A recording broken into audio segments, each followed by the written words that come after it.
वज़ीर-ए-आज़म शहबाज शरीफ और army chief general Asim Munir ने आज इस्लामाबाद में उलमा के एक कन्वेंशन से खिताब किया। वज़ीर-ए-आज़म शहबाज शरीफ ने बहुत सी बातें की, लेकिन उन्होंने आज आर्मी चीफ की बहुत तारीफ की। और इस इज्तिमा में जो आर्मी चीफ है उन्होंने भी कुछ अहम बातें की। उन्होंने क्या कहा, आर्मी चीफ ने जो बातें की वो कह रहे हैं कि अल्लाह के नज़दीक जो सबसे बड़ा जुर्म है वो फसाद फिल अर्ज़ है। जो शरीयत और आइन को नहीं मानते हम उन्हें पाकिस्तानी नहीं मानते। दुनिया की कोई ताकत पाकिस्तान को नुकसान नहीं पहुंचा सकती, क्योंकि ये मुल्क कायम रहने के लिए है। जो ये कहते थे कि हमने दो कौमी नज़रिए को खलीज बंगाल में डबो दिया, वो आज कहाँ है? ये बिस्मिल्लाहिर्रहमानिर्रहीम, अस्सलाम वालेकुम। तो ख्वाजा आसिफ से हामिद मीर ने इतने सख्त सवालात किए। उनका ये कहना था कि जनरल आसिम मुनीर साहब की इतनी ज़्यादा तारीफ़ करने की क्या ज़रूरत थी, जिसके ऊपर ख्वाजा मोहम्मद आसिफ से कोई किसी किस्म का जवाब ना बन पाया। उनको जब ये पूछा गया कि क्या इमरान खान के माफ़ी वाले बयान के बाद आपको ये फ़ील हुआ कि हमें भी ये तारीफ़ करनी चाहिए, तो उसके ऊपर ख्वाजा आसिफ का जवाब हैरान कुन था। तो आइए नाजरीन, सबसे पहले तो हम उनका ये जवाब सुनते हैं। और आपसे ये गुजारिश की जाती है कि अगर वीडियो अच्छी लगे तो कमेंट ज़रूर किया करें, कमेंट के अंदर सवाल ज़रूर छोड़ा करें और लाइक और शेयर भी लाजमी किया करें। तो आइए नाजरीन, सबसे पहले इनकी ये गुफ्तगू सुनते हैं, फिर इसके ऊपर तफसील से बात करते हैं। वज़ीर-ए-आज़म शहबाज शरीफ और army chief general Asim Munir ने आज इस्लामाबाद में उलमा के एक कन्वेंशन से खिताब किया। वज़ीर-ए-आज़म शहबाज शरीफ ने बहुत सी बातें की, लेकिन उन्होंने आज आर्मी चीफ की बहुत तारीफ़ की। और इस इज्तिमा में जो आर्मी चीफ हैं उन्होंने भी कुछ अहम बातें की। उन्होंने क्या कहा, आर्मी चीफ ने जो बातें की हैं वो कह रहे हैं कि अल्लाह के नज़दीक जो सबसे बड़ा जुर्म है वो फसाद फिल अर्ज़ है। जो शरीयत और आइन को नहीं मानते हम उन्हें पाकिस्तानी नहीं मानते।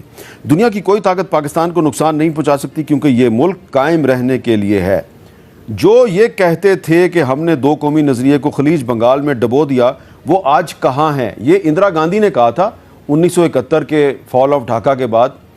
और आज इंदिरा गांधी कहाँ पे है? वो अपनी ही फ़ौज के एक सिपाही के हाथों कत्ल हो गई थी। और आर्मी चीफ ने बहुत सी बातें की। उन्होंने कहा कि कश्मीर जो है वो तकसीम हिंद का एक नामुकम्मल एजेंडा है। और आज की तकरीर में आर्मी चीफ ने अल्लामा इकबाल के अशार का 2 मरतबा हवाला भी दिया। तो 1971 का जो वाक़या है उसका आर्मी चीफ ने भी जिक्र किया है। कुछ इसी तरह का जिक्र शहबाज शरीफ साहब की तकरीर में भी था। और आप देखते हैं कि बहुत से दीगर जो हमारे सियासतदान हैं जिनका ताल्लुक़ हुकूमत और अपोजिशन से है, वो अभी तक बांग्लादेश के जो मामलात हैं उसको पाकिस्तान से जोड़ने की कोशिश कर रहे हैं। ऐसा लगता है कि पाकिस्तान की सियासत बांग्लादेश में जाके फंस चुकी है। तो आज हम बहुत से मामलात पे बात करेंगे और गुफ्तगू का आगाज़ करते हैं वज़ीर दिफ़ा ख्वाजा मोहम्मद आसिफ साहब। आपको याद होगा कि अभी पिछले दिनों आपने एक ट्वीट की, उस पर बड़ी कंट्रोवर्सी हुई है। वैसे तो आप जो भी बात करते हैं उस पर कंट्रोवर्सी हो जाती है। आपने सिर्फ इतना कहा था कि बांग्लादेशी अवाम ने फैसला दे दिया कि गद्दार कौन है और गद्दार कौन था, बेटी को पनाह कहाँ मिली, मुजीबर रहमान के मुजस्समों के साथ क्या हो रहा है, तारीख़ ने अपनी वर्डिक्ट दे दी है, बानी PTI को कोई बताए कि मुकाफ़ात अमल बड़ी बेरहम होती है। तो आप इमरान खान साहब को क्या समझाने की कोशिश कर रहे हैं? मीर साहब, मैंने समझाने की उनको कोशिश नहीं की, क्योंकि वो उन हदूद से कहीं दूर जा चुके हैं जहाँ पे उनको कुछ समझा सके। अच्छा, मैं आपको याद दिलाना चाहता हूँ कि आपकी जो पार्टी के कायदा नवाज शरीफ साहब और ख़ुद आपका मौक़िफ़ जो है शेख मुजीब के बारे में, उसमें बड़ी यकसानियत मुझे नज़र आती रही है माजी में। देखिए नवाज शरीफ साहब ने क्या कहा। शेख मुजीबुर रहमान बागी नहीं था पाकिस्तान का, वो पाकिस्तान का सख्त हामी था वो, लेकिन हमने उसको बागी बनाया, उसको धकेला और ताकि वो बगावत करे। मुजीबुर रहमान के साथ आपने फिर उसके साथ क्या सलूक किया, और फिर एक मेजॉरिटी को आपने रद्द किया और फिर ईस्ट पाकिस्तान को अलहदा होने पे मजबूर किया, बांग्लादेश बना दिया। और ख्वाजा आसिफ साहब ने हमारे इसी प्रोग्राम में यहीं पे बैठ के क्या कहा था, जरा वो भी सुन लें। आपसे इक़्तिदार छिन गया है तो आप बातें इस तरह की करते हैं जिस तरह गद्दार बातें करते हैं। वो शेख मुजीब की बात करते हैं जो आप भी करते थे। आप बिल्कुल करते थे, बिल्कुल करते थे, लेकिन मैं तो ऐनी गवाह हूँ ना, 1970-69 की मैं बात कर रहा हूँ। मैं शेख मुजीब को मिला हुआ। जब आप मिले थे शेख मुजीब को, वो गद्दार था? नहीं, वो अगरतला कॉन्स्पिरेसी केस में मैं नहीं समझता कि वो गद्दार था उस वक्त।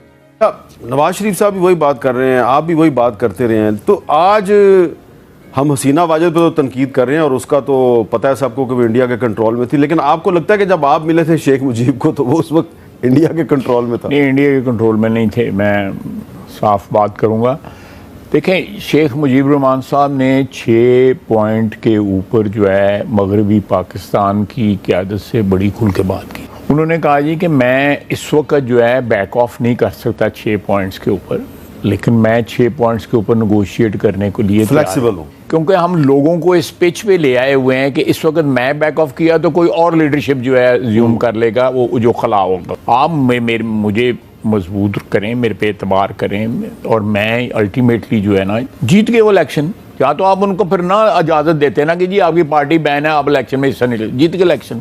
सबसे बड़ी जो ज्यादती की मैं समझता हूँ कि वो एक किस्म की जो आखिरी कील जो ये थी कि आपकी मेजॉरिटी पार्टी जो इलेक्शन वहाँ पे जीती, आपने उनको इक़्तिदार जो है मुंतकिल ना किया।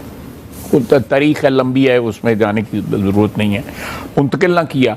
अगर आप इक़्तिदार मुंतकिल करते तो मेरा अपना ख्याल है कि मुजीबुर रहमान ने कोई अलहदगी का ऐलान नहीं करना था। ये मेरी असेसमेंट है। तो शेख मेडलिंग कर रहे हैं। शेख मुजीब पे आपका मौक़िफ़ वही है जो पहले था, आपने उसको तब्दील नहीं किया?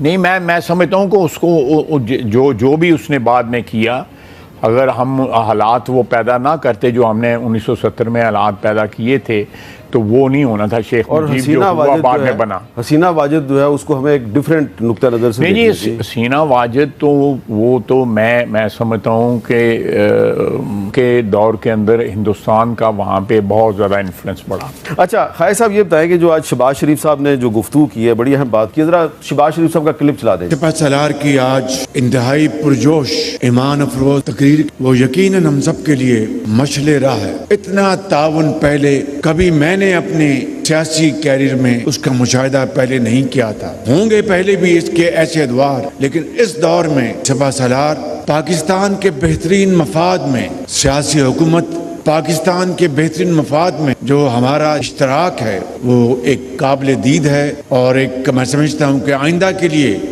यकीनन एक रोल मॉडल है। मैं पूछना ही चाहता हूँ कि क्या ज़रूरत क्या महसूस हुई है शहबाज शरीफ साहब को इतनी तारीफ़ करने? देखें, इस वक्त जो है हुकूमत मुख्तलिफ जो महाज हैं उनके ऊपर जो है इस्टेब्लिशमेंट की पूरी सपोर्ट के साथ जो है चल रही है, और उसमें टोटल जो है वो हारमनी है सिविलियन हुकूमत में और इस्टेब्लिशमेंट, टोटल हारमनी है। मैं विटनेस इसलिए ठीक है। हारमनी जो है, उस हारमनी की बैकग्राउंड में जो है शहबाज शरीफ साहब। अच्छा, अब इसमें सवाल जो है ये इसलिए पूछा गया है, मैंने जो क्यों उठाया कि कल से एक बहस चल रही है कि इमरान खान साहब जो है उन्होंने मशरूत तौर पे माफ़ी मांगने की पे आमादगी ज़ाहिर कर दी है। वो कह रहे हैं जी अगर आप मुझसे ये माफ़ी मांगे कि आपने मुझे गलत गिरफ़्तार किया या अगवा किया, तो फिर मैं भी जो है वो 9 मई पे माफ़ी मांग सकता हूँ।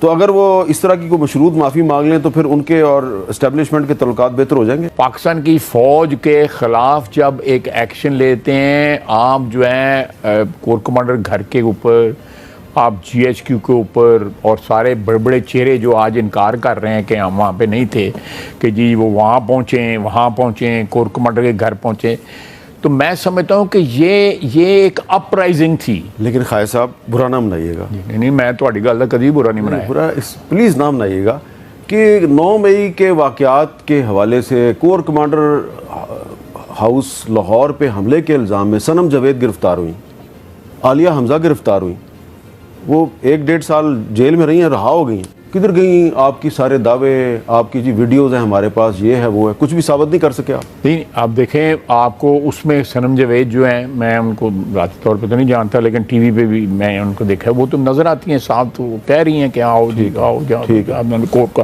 कमांडर अपना मोहतरमा। तो अगर सिर्फ उसी वीडियो तक महदूद रहते तो ठीक था। आपने उनको कोयटा में भी डाल दिया मुकदमे में, इस्लामाबाद में भी डाल दिया, सरगोदा में भी डाल दिया। वो एक सेपरेट। तो मैं ये कह रहा हूँ कि आपकी गलत हिकमत अमली की वजह से, लेकिन मेरा सवाल ये है कि आपके तमाम तर दावों के बावजूद लोग रहा होना शुरू हो गए हैं।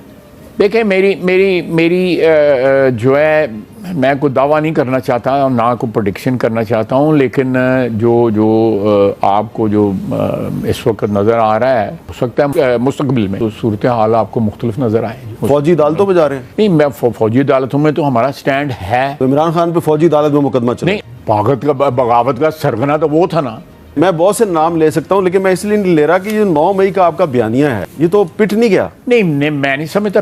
तो जी मेरे मुअज़्ज़िज़ सामीन, जैसा कि आपने सुना कि शहबाज शरीफ से जब ये सवाल किया गया कि आपके मुतल्लिक ये कहा जाता है कि आप इस्टेब्लिशमेंट के बहुत पसंदीदा हैं, तो जिसके ऊपर उनका जवाब बजाय नफ़ी के होने के उनका ये कहना था कि ये बात तो हम 30 साल से सुनते आ रहे हैं। तो जी नाजरीन, आप इस पे अपनी राय ज़रूर दें कि क्या उनका ये जवाब एक्सेप्टेबल था कि ये चीज़ें तो 30 साल से चलती आ रही हैं। फिर फौरी तौर पे सहाफ़ी ने ये सवाल किया कि क्या अगर इतने सालों से एक बात चलती आ रही है तो क्या उस बात में कुछ वज़न नहीं होगा। तो जिसके ऊपर उन्होंने फिर बजाय नफ़ी में जवाब देने के उन्होंने यही कहा कि फिर उसका नतीजा क्या निकला, हमने जिला वतनी काटी, हमने जेलें काटी। अब ये तो पता नहीं चल पा रहा कि ये इन्होंने कौन सी वाली जेलें काटी, कैसी जेलें काटी जिसके अंदर इनकी कमर का दर्द नहीं था जाता, हॉस्पिटल में इनको एडमिट कर दिया जाता था, इनके लिए अलग रूम बना दिए जाते थे जेल के अंदर, वहाँ पे एक डॉक्टर की कमेटी बना दी जाती थी, पूरा निज़ाम वहाँ पे शिफ्ट कर दिया जाता था। और जिला वतनी वो सब जानते हैं कि इन्होंने किस तरह की जिला वतनी काटी और कौन सी जिला वतनी काटी और किसके ज़रिए काटी और कौन इनको लेके गया और कौन इनको वापस लेके आया। तो जी नाज़रीन, उम्मीद करता हूँ आपको वीडियो पसंद आई होगी, तो कमेंट लाजमी कीजिएगा, अपना और अपने इस चैनल का ख्याल रखिएगा। तब तक के लिए अल्लाह हाफिज़।